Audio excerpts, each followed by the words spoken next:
இன்றைக்கி நாம் ஃபாத்திமா மாதாவை பற்றி பார்க்க போகிறோம். மாதாவுக்கு ஏன் ஃபாத்திமா மாதான்னு பேர் வந்துச்சுன்னு சொல்லிட்டு உங்களுக்கு தெரியுமா? ஃபாத்திமா நகரில் அப்படி என்ன நடந்துச்சுன்னு உங்களுக்கு தெரியுமா? ஃபாத்திமா நகரில் மாதா எத்தனை பசங்களுக்கு காட்சி கொடுத்தாங்கன்னு உங்களுக்கு தெரியுமா? அது எல்லாமே இந்த வீடியோவில் உங்களுக்கு சொல்ல போகிறேன், கவனமாக கேளுங்க, சரிங்களா?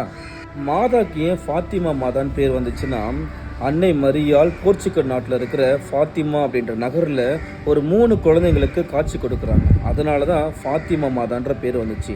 அந்த 3 குழந்தைங்களோட பேர் என்னன்னு பார்க்கும் பொழுது, ஒருத்தவங்க பேர் ஃப்ரான்சிஸ்கோ, மற்றவங்க பேர் லூசியா, ஜெசிந்தா, 3 பேர் வராங்க.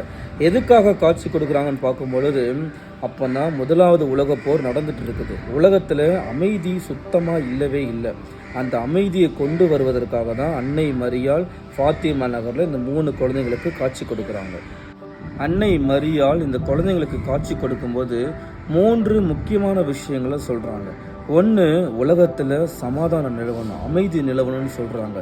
2வது, மக்கள் அனைவரும் பாவங்களிலிருந்து திரும்பி வரணும்னு சொல்கிறாங்க. 3வது முக்கியமான விஷயம், டெய்லியும் ஜெபமாலை சொல்லணும்னு சொல்லிட்டு அந்த பசங்களுக்கு சொல்கிறாங்க. 3 விஷயங்களில் சொல்கிறதோடு இல்லாமல் 3 விஷயங்களில் காட்சி மாதிரி காமிக்கிறாங்க. என்னன்னு பார்க்கும் பொழுது, முதலாவது நரகத்தினுடைய வேதனையை அந்த குழந்தைங்களுக்கு காமிக்கிறாங்க.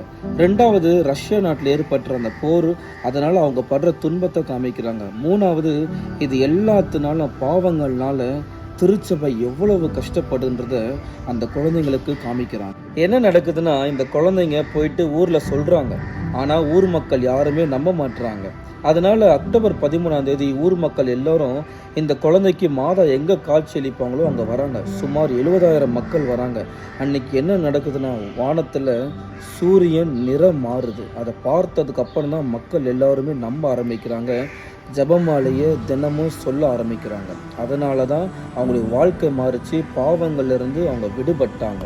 அது மட்டும் இல்லைங்க, லூசியாவை குறிப்பிட்ட விதத்தில் அழைத்ததுனால தான் லூசியா மூலமாக ஜெபமாலை பக்தி ரொம்பவே அதிகமாகிடுச்சு. நாமளும் தினமும் ஜெபமாலை சொல்லணும்.